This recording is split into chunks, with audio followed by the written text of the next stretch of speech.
The winter of 1944 was one of the harshest the soldiers of the Second World War had ever faced. Snow covered the forests and fields of Europe like a thick, suffocating blanket, and relentless rain turned roads into rivers of mud. In these unforgiving conditions, soldiers on both sides had to fight not only the enemy but also the elements themselves. Imagine a young infantryman, barely 20, trudging through knee-deep snow. Each step sinks into the icy ground, and his boots are soaked from hours of marching through melting snow and frozen puddles. His uniform, once crisp and clean, clings to his body, cold and wet, chafing his skin with every movement. Every breath comes out in clouds of white, mixing with the fog and smoke that hang over the battlefield. Sheltering from the storm is almost impossible. Trenches are filled with water, turning them into icy canals. Soldiers huddle together for warmth, sharing what little dry clothing they can spare. The rain and snow seep through every layer of clothing, and frostbite becomes a constant threat. Fingers and toes numb, faces turn red and purple, but there is no choice but to keep moving forward. In this frozen, muddy hell, soldiers have to fight the enemy and protect their comrades. They load and fire rifles with frozen fingers, sometimes unable to feel the trigger. Tanks and artillery struggle through the mud, wheels spinning helplessly as engines cough and stall. Engineers and support units work tirelessly, using ropes, planks, and sheer manpower to drag vehicles out of swamps, often under fire from hidden snipers. Yet, even in the harshest conditions, courage persists. Soldiers learn to read the snow and mud, to find the safest paths through the forest and fields. Camouflage becomes crucial.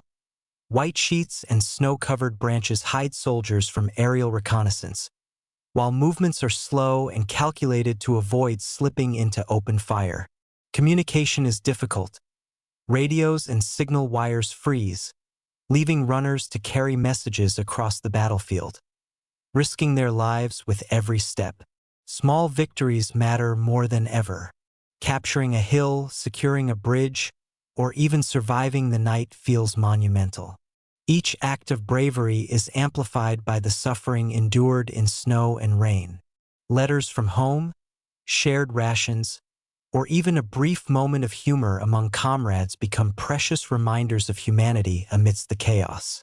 By the end of the day, when the sun sets behind gray clouds and the wind cuts through the frozen terrain, the soldiers are exhausted but alive.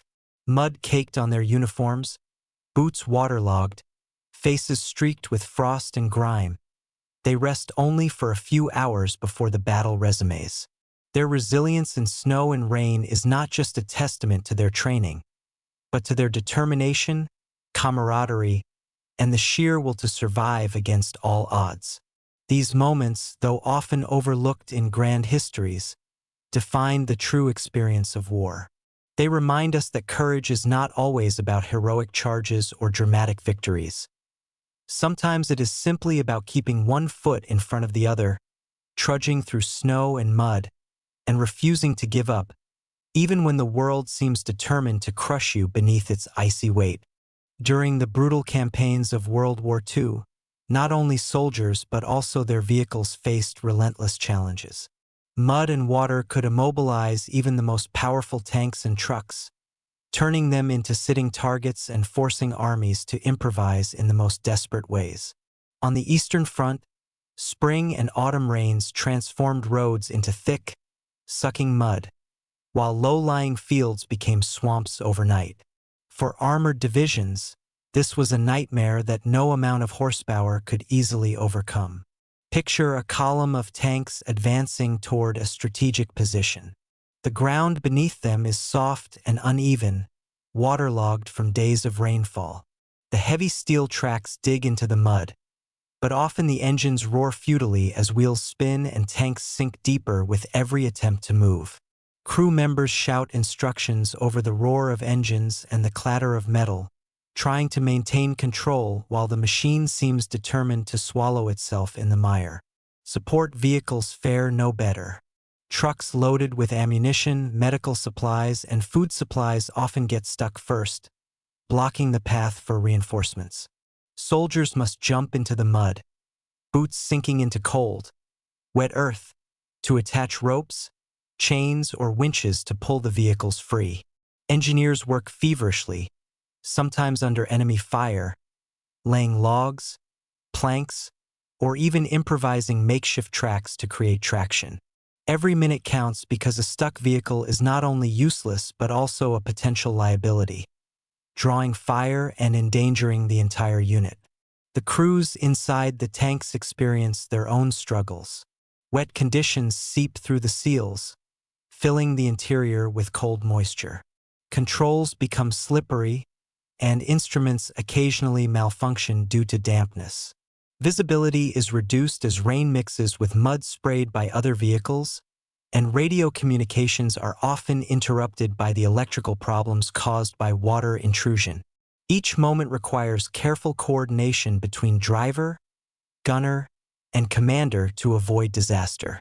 On particularly soft terrain, entire armored columns can become trapped, creating what soldiers grimly called tank graveyards. Soldiers recount stories of trying to pull a Tiger tank from a swamp, only to watch it slowly sink deeper, wheels spinning helplessly as men and horses alike struggle to move it.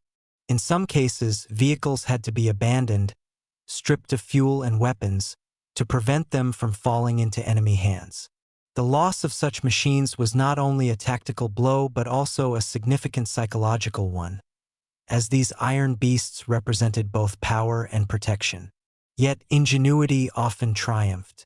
Soldiers discovered that spreading logs, sandbags, and planks beneath the tracks could provide enough grip to pull the tanks free. Teams worked together in coordinated efforts, using ropes, pulleys, and sheer human strength to drag vehicles out of the mire. Even animals like horses or oxen were sometimes employed to assist in moving the heaviest machinery. Each success brought not only relief but also renewed morale, as the sight of a freed tank inspiring the troops to keep pushing forward despite exhaustion and fear. The battle against mud and water was as relentless as combat itself. Rain, thawing snow, and heavy machinery created a battlefield that demanded constant attention. A single misstep could mean hours of delay or the loss of an entire unit. Soldiers developed an intimate understanding of the terrain, learning to predict which patches of mud could support the weight of their vehicles and which were death traps. Observation, experience, and coordination became just as critical as firepower. Even in defeat, the struggle left a mark on those involved. Veterans remember the cold mud seeping into their clothes, the grating sound of metal tracks spinning uselessly, and the tension as enemy forces watched from the hills. Every stuck vehicle was a reminder of nature's power and the constant, unpredictable challenges of war. Tanks and trucks were more than machines. They were lifelines, tools of survival, and their loss or success shaped the course of battles. By the end of a long campaign, soldiers who survived these treacherous conditions gained more than battlefield experience. They carried with them lessons in patience, teamwork, and adaptability. They learned that victory depended not only on courage and firepower but also on understanding the land, respecting its dangers, and finding solutions even when the situation seemed hopeless. Tanks and vehicles stuck in mud and water became symbols of struggle, resilience, and human ingenuity in the face of the relentless challenges of war. During the Second World War, soldiers often faced a threat more insidious than enemy fire: the relentless, treacherous mud that could swallow men, equipment, and vehicles alike. On the Eastern Front, in particular, roads and paths quickly transformed into deep, sucking quagmires after rain or melting snow. Navigating these paths was not only exhausting but often a matter of life and death. The art of crossing deep muddy paths became a skill every soldier had to master if they wished to survive. Imagine a small squad tasked with moving across a muddy field to reach a strategic position. The mud is thick and viscous, clinging to boots and uniforms, making each step a battle in itself. Soldiers lift their feet only to have the earth grab hold and pull them down again, leaving them off balance and gasping for breath. Their hands are occupied holding rifles, carrying packs, or helping comrades who have fallen into a particularly deep patch. Progress is measured in inches rather than yards, and every inch demands focus, strength, and teamwork. Soldiers quickly learned to observe the terrain with care. Patterns in the mud, the color of waterlogged soil, and the position of trees or vegetation could indicate where the ground was more solid. Some would test paths with long sticks or bayonets before stepping forward. Others would throw planks, logs, or bundles of equipment ahead to create temporary bridges over the most dangerous sections. In many cases, crossing deep muddy paths required the coordination of the entire unit, each soldier supporting the next, pulling and pushing, distributing weight to prevent anyone from sinking too deeply. Vehicles presented an even greater challenge. Trucks, jeeps, and even light tanks could become immobilized instantly. Soldiers would have to dig, lay wooden boards, or tie ropes to the vehicles to prevent them from sinking further. Engineers and drivers worked together in grueling, repetitive tasks, often under the constant threat of enemy observation or fire. Success was never guaranteed. A single miscalculation could send the vehicle further into the mud, requiring hours of effort to free it, or forcing it to be abandoned altogether. The mental strain was as severe as the physical one. Hours spent in wet, heavy clothing, boots filled with water, and constantly sinking into mud tested endurance, morale, and patience. Soldiers had to remain alert, as deep mud slowed movement, making them vulnerable to ambushes or sniper fire. At the same time, they had to keep spirits high, offering encouragement and assistance to comrades who were exhausted or trapped. Humor, camaraderie, and shared determination became crucial weapons against despair. Over time, soldiers developed techniques that could turn these deadly quagmires into manageable obstacles. Step lightly, distribute weight evenly, use improvised bridges, and always have a plan for retreat or rescue. Lessons were learned the hard way. Watching a fellow soldier disappear into mud up to his waist, or seeing a supply truck immobilized for hours emphasized the importance of teamwork and foresight. Veterans recall vividly the satisfaction of crossing a particularly treacherous path without incident. A small victory, but one that boosted confidence and trust among the men. Even small details mattered. Footwear was adapted with added grips or makeshift soles. Poles and ropes became essential tools, and officers carefully mapped paths to avoid the deepest patches. Nights were particularly challenging, as darkness hid the worst traps. Soldiers often used torches or lanterns to probe the mud before moving forward, though light risked revealing their position to the enemy. Each crossing became a combination of strategy, skill, and physical endurance.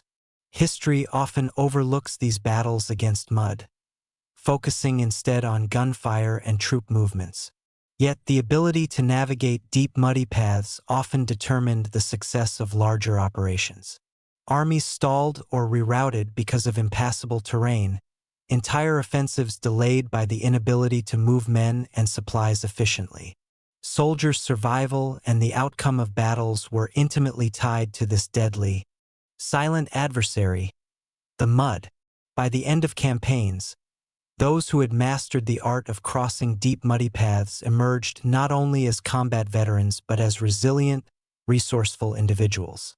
They understood that war was as much a battle against the land itself as against the enemy, and that survival required intelligence, patience, and unyielding determination. Crossing the mud was more than a skill. It was a test of character, a measure of endurance, and a testament to the human spirit under the harshest conditions. In the spring of 1943, the battlefields of Eastern Europe transformed into a vast, unforgiving swamp. Weeks of rain had turned the plains into endless mud, and rivers overflowed their banks, swallowing roads and fields. For soldiers on both sides, moving through these conditions became a daily nightmare, more dangerous than the enemy lurking in the distance. Imagine a platoon of infantrymen attempting to advance across a swampy valley. Every step is a battle against the sucking mud that tries to pull boots and weapons into its depths. Soldiers lift their legs high with each step, only for the sticky, wet earth to grip their boots, sometimes trapping them entirely. Exhaustion sets in quickly, not just from the weight of their rifles and gear, but from the relentless, invisible force of the swamp beneath their feet. Supply lines broke down almost immediately. Wagons and trucks became immobilized in the mire, wheels spinning uselessly while engines coughed and died. Soldiers were forced to abandon some vehicles and drag essential weapons and ammunition through waist-deep mud by hand. Engineers would arrive with planks, ropes, and sheer manpower to create makeshift pathways, often under the threat of enemy fire, but even then, progress was painfully slow. Horses, still used for transportation, suffered greatly. Hooves sank into the mud with every step, and many animals had to be left behind, exhausted and unable to move. Soldiers had to carry not only their own supplies but sometimes the remnants of fallen animals, further increasing the physical toll. Every movement was a careful calculation. One wrong step could send a man tumbling into the icy water, risking injury or drowning, and leaving him exposed to the enemy. The swamp was a relentless enemy of its own. Cold water seeped through clothing and boots, chilling soldiers to the bone. Skin wrinkled and blistered from hours in wet gear, and blisters and sores became common companions. Malaria and other waterborne diseases spread quickly in stagnant waters, adding a silent, invisible threat to the physical and mental strain. Yet the soldiers adapted. They learned to use branches and logs to create stepping paths, to balance on roots and ridges, and to distribute weight carefully to avoid sinking too deeply. Communication became a constant challenge. Radios malfunctioned in the wet, muddy environment, leaving runners to deliver orders across dangerous terrain. Soldiers moved in small, tight groups, always watching each other, helping comrades out of deep patches, and sometimes pulling entire weapons caches from the swamp just to keep the operation moving. Every success, no matter how small, felt monumental.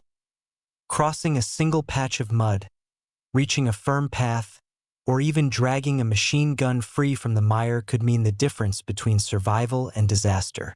Despite the misery, the morale of troops depended on small moments of resilience. Jokes, songs, or shared rations became sources of hope. Leaders recognized the mental strain and encouraged soldiers to rest when possible, though rest was scarce and often brief. Nights in the swamp were especially cruel, as temperatures dropped and the mud hardened into sharp, freezing ridges. Those who survived learned to rely on teamwork, experience, and sheer willpower. History often overlooks the silent battles fought against mud and swamp, yet they were decisive. A unit bogged down in mud could miss reinforcements, allow the enemy to advance, or fail to take a strategic position. The struggle through these marshes tested endurance, ingenuity, and courage in ways that no textbook could fully capture. Soldiers were not just fighting men on a map, they were battling the land itself, proving that even the harshest terrain could not break the human spirit. By the end of the campaign, only those who adapted, persevered, and helped each other survive the mud and swamp could continue fighting. They emerged not only as warriors of skill but as survivors of the harshest natural obstacles war could throw in their path. In these moments, the swamp was as formidable an adversary as any opposing army, teaching a timeless lesson about resilience, ingenuity, and the human will to endure. One of the most daunting challenges soldiers faced during World War II was crossing rivers and lakes under enemy fire and harsh weather conditions. Water barriers were natural defenses that could halt the advance of entire armies, and overcoming them required skill, courage, and often sheer improvisation. On the Eastern Front, swollen rivers from melted snow and spring rains turned strategic crossings into deadly gambles, where failure could mean capture, injury, or death. Imagine a company of infantrymen reaching the banks of a wide, rushing river.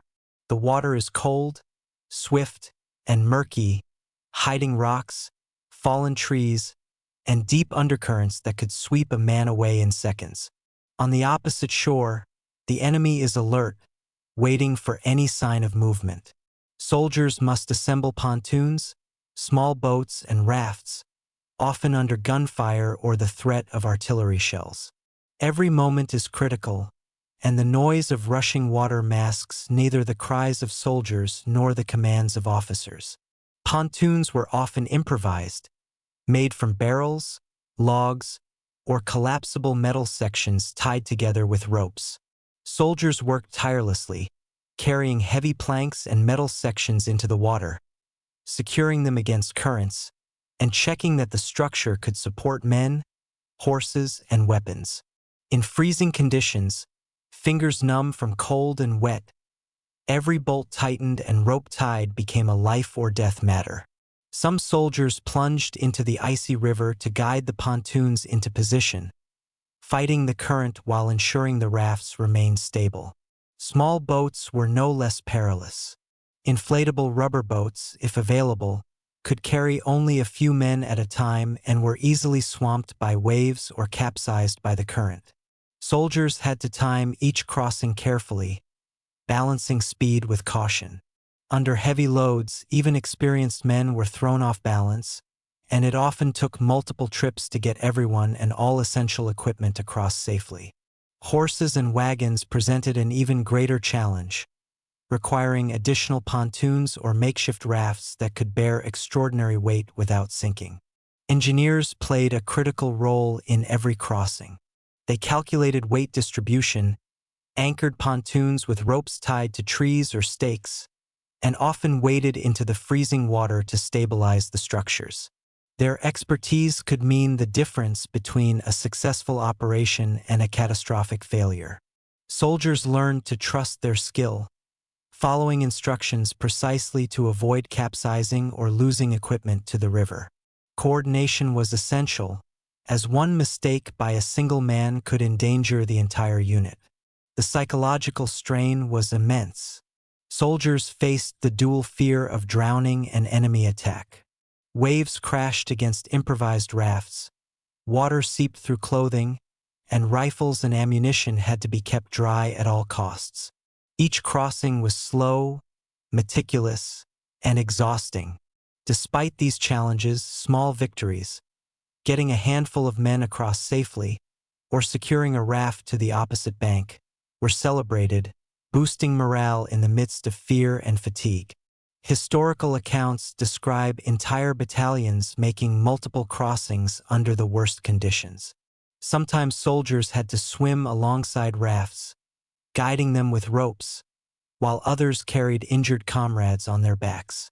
Equipment that sank had to be abandoned, yet soldiers improvised, using planks, barrels, and debris to reconstruct pontoons and continue the mission. The river itself became a formidable adversary, demanding patience, courage, and ingenuity at every step. By the end of these operations, soldiers who survived crossings of rivers and lakes emerged not only with mission success but with a profound respect for the power of water and the complexity of engineering under fire. Each crossing tested teamwork, resilience, and adaptability, proving that in war, victory often depended as much on overcoming natural obstacles as on defeating the enemy. These experiences left an indelible mark on those who endured them, a testament to human ingenuity and determination in the face of seemingly insurmountable challenges. Crossing rivers and lakes was more than a tactical maneuver. It was a trial of courage, skill, and endurance. Soldiers learned that in war, survival often required bending to the power of nature while refusing to let it stop their mission. In those cold, rushing waters, amid fear and exhaustion, true bravery was forged, not in the roar of guns alone, but in every careful step, every anchored rope, and every raft that held against the relentless current. In the chaos of World War II battlefields, victory often depended not only on courage and tactics but also on the ability to move and position heavy weaponry under extreme conditions. Artillery pieces, mortars, and machine guns were essential for both offense and defense, but their sheer weight posed enormous challenges. Soldiers relied on ingenuity, teamwork, and mechanical tools like ropes and pulleys to lift and transport these weapons, often in the most perilous environments imaginable. Imagine a battalion preparing to advance through a rugged, hilly terrain after heavy rainfall. The slopes are slick with mud, and rivers have overflowed their banks. To establish a forward position, artillery must be placed on elevated ground for maximum effectiveness. A single cannon weighs several hundred kilograms, far too heavy to move by brute force alone. Soldiers quickly assemble pulleys, ropes, and wooden blocks, creating a makeshift mechanical advantage system to lift the weapon. The process requires meticulous coordination. One group anchors the rope to a sturdy tree or rock, another guides the pulley, and a third exerts steady, synchronized force to hoist the weapon. Every movement is calculated. Too fast, and the cannon could swing dangerously, crushing anyone in its path. Too slow, and the enemy could spot the operation and open fire. The strain on soldiers' muscles is immense, yet determination pushes them forward, each man knowing that the success of the mission depends on their precision and effort. In addition to physical challenges, soldiers faced environmental hazards. Mud clung to boots, reducing traction, while rain or frost made ropes slippery and difficult to grip. Wind could catch the heavy artillery as it was lifted, shifting the balance and threatening to tip it into a ravine or stream below. Visibility was often limited, and exhaustion from previous marches and engagements added to the difficulty. Despite these obstacles, soldiers learned to rely on technique and teamwork rather than raw strength alone. Historical records describe entire artillery units moving mountain guns through narrow valleys and dense forests using these methods. Logs were used as rollers, planks as temporary tracks, and pulleys attached to tree branches to lift weapons over embankments. Soldiers often waded through chest-deep mud or icy water while guiding these heavy loads, risking frostbite, exhaustion, and even enemy fire. Each successful lift or transport was celebrated, as it not only positioned essential firepower but also boosted morale and demonstrated the effectiveness of human ingenuity under pressure. Even the smallest miscalculation could have dire consequences. A snapped rope or misaligned pulley could send an artillery piece crashing, injuring soldiers and rendering the weapon useless. Soldiers had to constantly inspect their equipment, adjust knots, and communicate clearly to ensure safety. Leaders trained their men rigorously, emphasizing patience, timing, and understanding the principles of leverage and force. These lessons, learned in the field under harsh conditions, were often the difference between success and catastrophic failure. Beyond cannons, ropes and pulleys were also used to move heavy supplies, ammunition, and even wounded soldiers. Entire logistical operations depended on these techniques, especially in terrains inaccessible to trucks or tanks. Improvisation became a hallmark of survival. Ropes replaced cables, pulleys were fashioned from spare wheels, and teams invented new methods to overcome obstacles when standard tools failed. By the end of campaigns, soldiers who had mastered the art of lifting heavy weapons understood the true value of collaboration, patience, and problem-solving under extreme stress. The experience tested not only physical strength but mental resilience and the ability to remain calm under pressure. They emerged with a profound respect for mechanical advantage, innovation, and the ingenuity required to manipulate massive, unwieldy tools in the middle of a war zone. Lifting heavy weapons using ropes and pulleys was more than a practical necessity. It was a demonstration of human determination and adaptability. Each successful operation symbolized the triumph of teamwork, skill, and courage over the harshest conditions of war. In those moments, soldiers were not just fighters. They were engineers, innovators, and survivors, proving that ingenuity could overcome even the heaviest burdens. In the chaos of World War II, soldiers faced not only enemy fire but also the relentless fury of nature. Mud, water, and harsh weather became silent adversaries that tested endurance, ingenuity, and spirit. Survival depended on physical strength, mental resilience, and the ability to adapt to ever-changing conditions. Those who could endure these trials emerged not only alive but as masters of their environment and circumstances. Imagine a platoon advancing through a flooded field after days of rain. Boots sink deep into thick mud with every step, water seeps into clothing, and the cold bites at exposed skin. Rivers have overflowed, turning paths into streams, while the wind carries a piercing chill that numbs fingers and toes. Each soldier must carry heavy equipment, rifles, and packs through treacherous terrain, sometimes waist-deep in water or clinging mud. One wrong step could lead to injury, delay, or exposure to enemy fire. The soldiers quickly learned to rely on teamwork and improvisation. Men helped each other through deep mud, distributing weight, pulling stuck comrades free, and using ropes, logs, or planks to create temporary pathways. Vehicles and horses were guided carefully across slippery paths, often requiring engineers to construct makeshift bridges or tracks. Even small successes, a boot freed from mud, a planked path stabilized, a river crossed safely, were celebrated, as they meant survival and progress. Cold, wet conditions took a toll on both body and mind.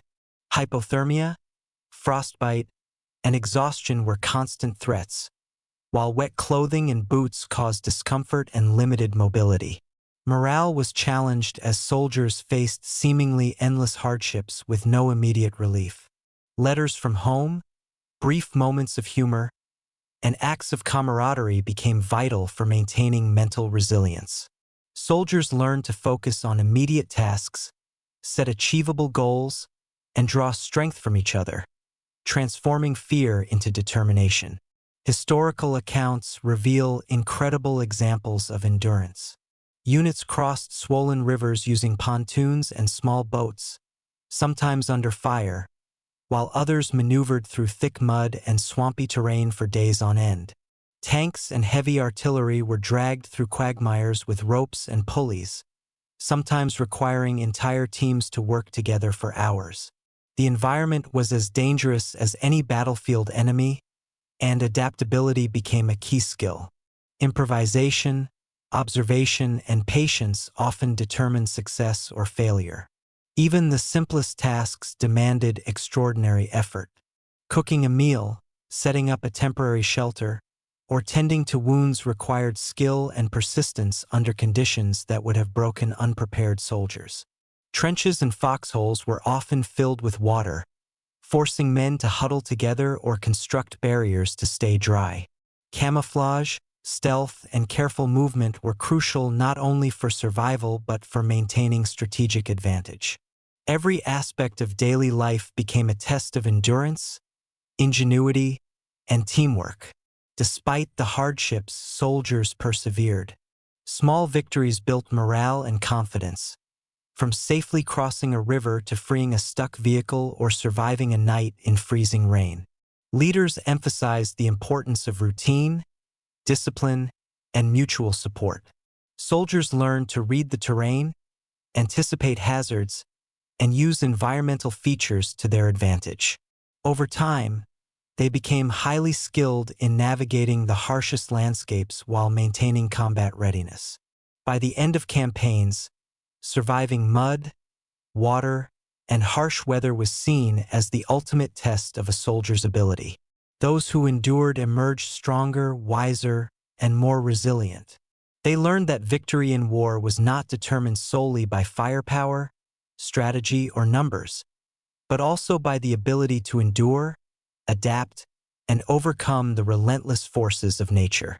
Mud, water, and harsh weather were formidable opponents, yet through determination, ingenuity, and teamwork, soldiers proved that human spirit and resilience could triumph over the most extreme conditions. Survival in these conditions became a testament to endurance, courage, and the power of collaboration. Soldiers who mastered the challenges of mud, water, and harsh weather gained not only tactical skill, but a profound understanding of perseverance under pressure. In the end, the ultimate test of war was not just fighting the enemy. It was enduring nature itself and emerging alive, ready and unbroken. In the heart of World War II, trenches and hidden positions were not merely defensive structures, they were lifelines. Soldiers on both the Eastern and Western fronts relied on these fortifications to survive bombardments, snipers, and direct assaults.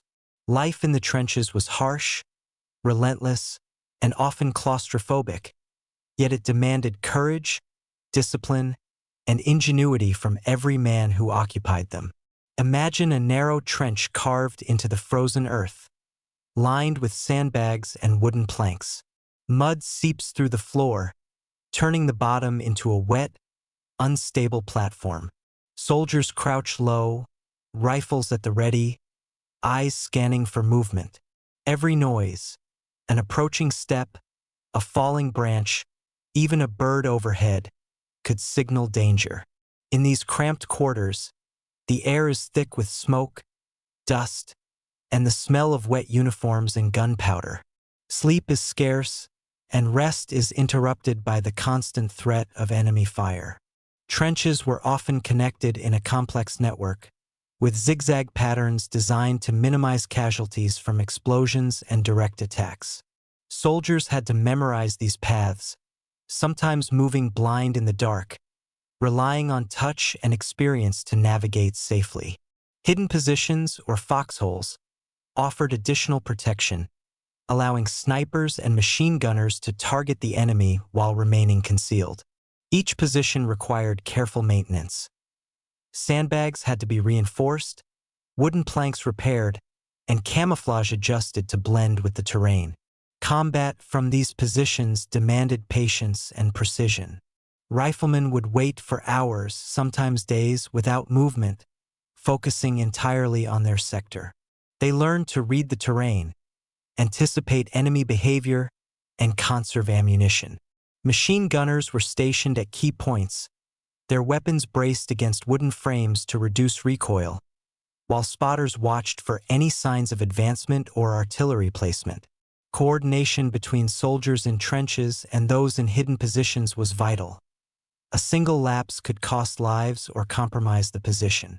Life in the trenches was not only a battle against the enemy but also against the environment.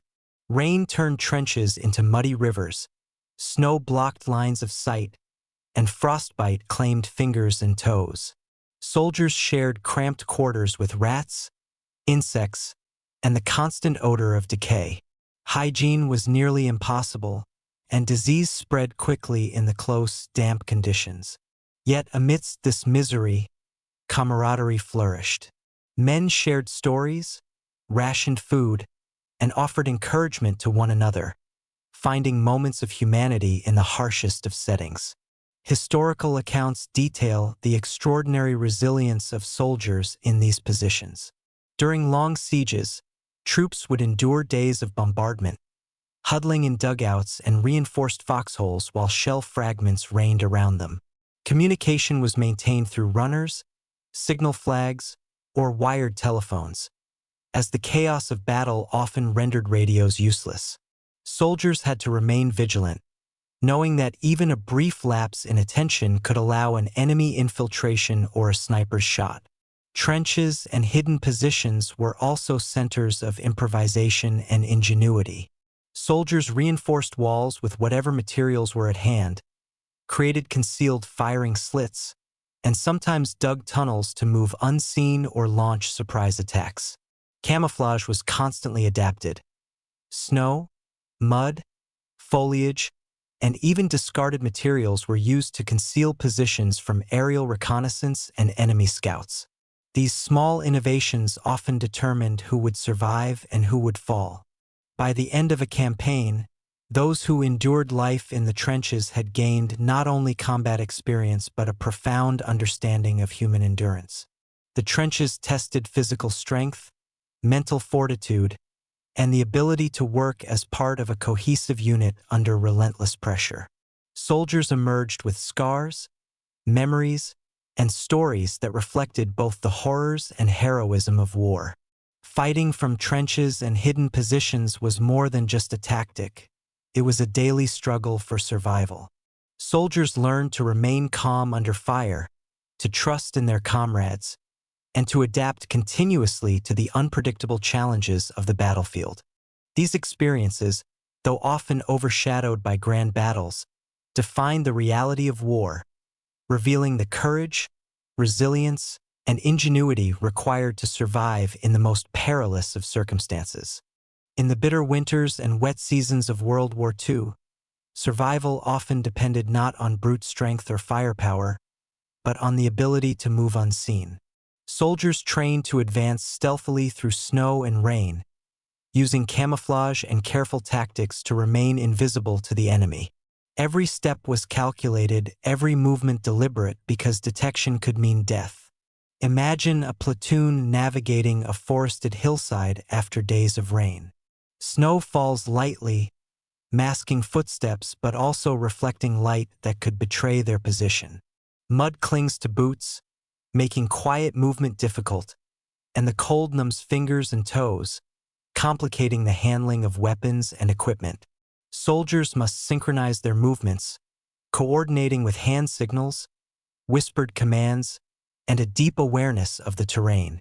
The slightest slip, a branch breaking underfoot, or a glint of metal could reveal their location to an enemy sniper or patrol.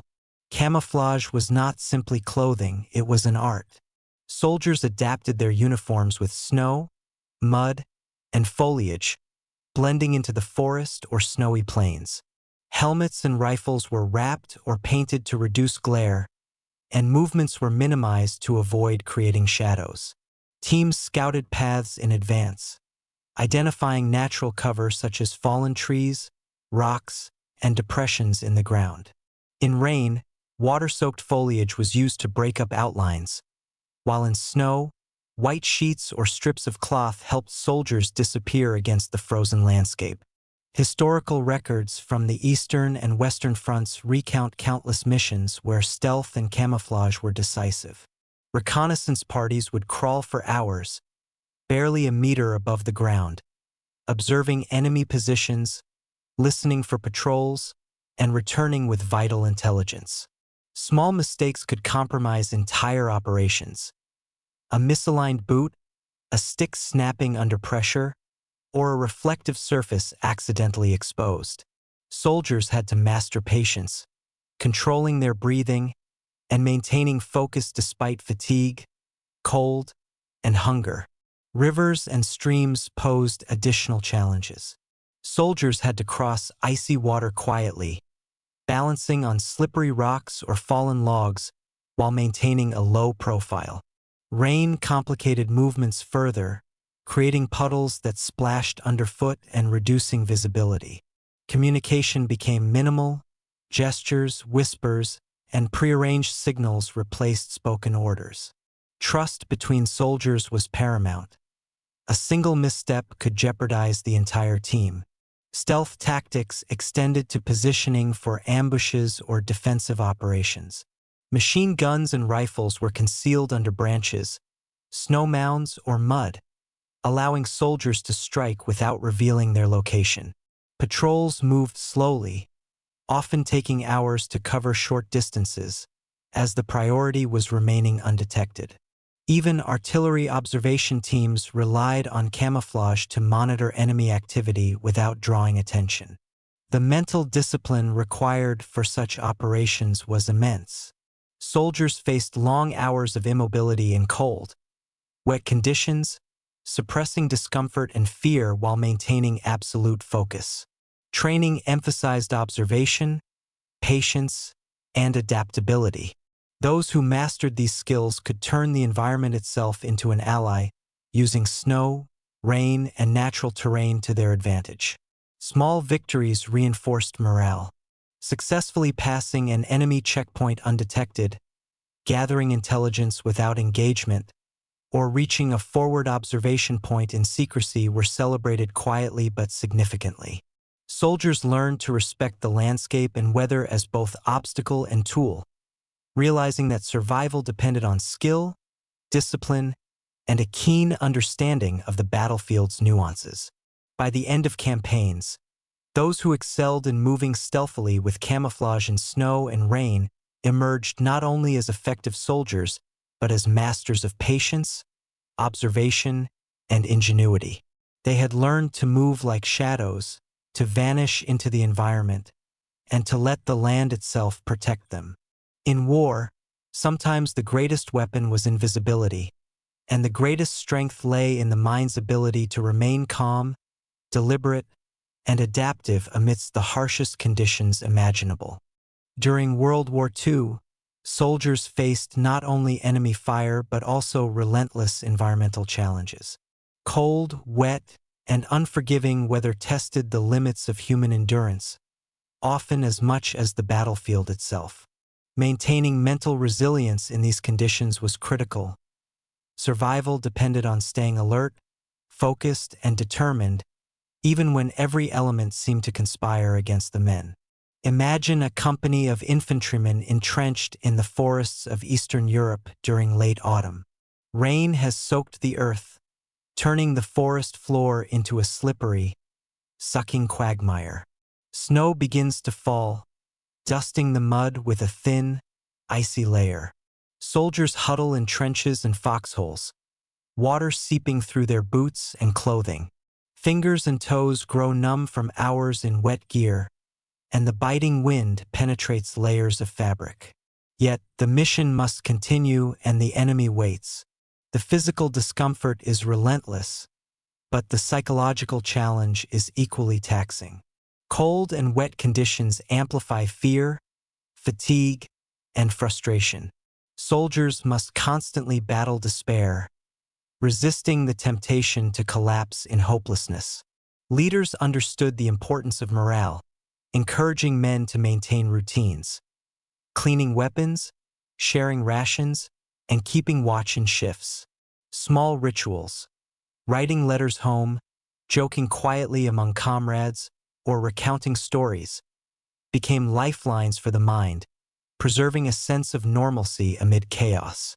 Historical accounts reveal the extreme measures soldiers took to preserve mental strength. They learned to focus on immediate tasks rather than the overwhelming entirety of the battlefield. One step at a time, one action at a time. Keeping watch, repairing equipment, or helping a comrade free from mud. Concentration on small, achievable goals helped prevent panic and maintained a sense of agency. Even in the most desperate conditions, soldiers who could control their thoughts and emotions were more likely to survive and perform effectively. Comradeship played a pivotal role. Men huddled together for warmth, shared dry clothing, and offered encouragement. In some cases, soldiers would carry or support those physically weakened by cold or exhaustion. The psychological bond strengthened resilience, as individuals drew strength from collective effort and loyalty. Teams developed unspoken signals, gestures, and routines to communicate silently in harsh conditions, fostering trust and cohesion that became vital under fire. Mental resilience was also cultivated through training and preparation. Officers drilled soldiers in coping strategies for wet and cold, teaching them how to recognize signs of hypothermia, frostbite, or mental fatigue. Soldiers were trained to improvise, constructing makeshift shelters, layering clothing effectively, and conserving energy. Knowledge and preparedness mitigated fear, allowing men to approach each day with focus and determination rather than dread. Even during long marches in rain-soaked forests or icy plains, soldiers found ways to maintain morale. Simple actions, reminding one another of the mission's purpose, keeping a sense of humor, singing quietly, or planning future tasks, helped to anchor the mind against despair. Historical reports detail men who, despite weeks of wet, cold, and exhausting conditions, managed to keep units functioning effectively, their mental resilience preserving not just life but operational capability. The psychological toll of cold and wet conditions could be catastrophic if ignored. Soldiers unprepared for the environment often succumbed to confusion, panic, or depression. But those who cultivated resilience through focus, camaraderie, preparation, and small acts of control were able to endure and even excel in conditions that would have broken others. These lessons applied not only to survival but to leadership, discipline, and problem-solving under pressure. By the end of campaigns, soldiers who had faced prolonged exposure to rain, mud, and cold emerged as models of mental endurance. They learned that resilience was as critical as strength or weaponry in warfare.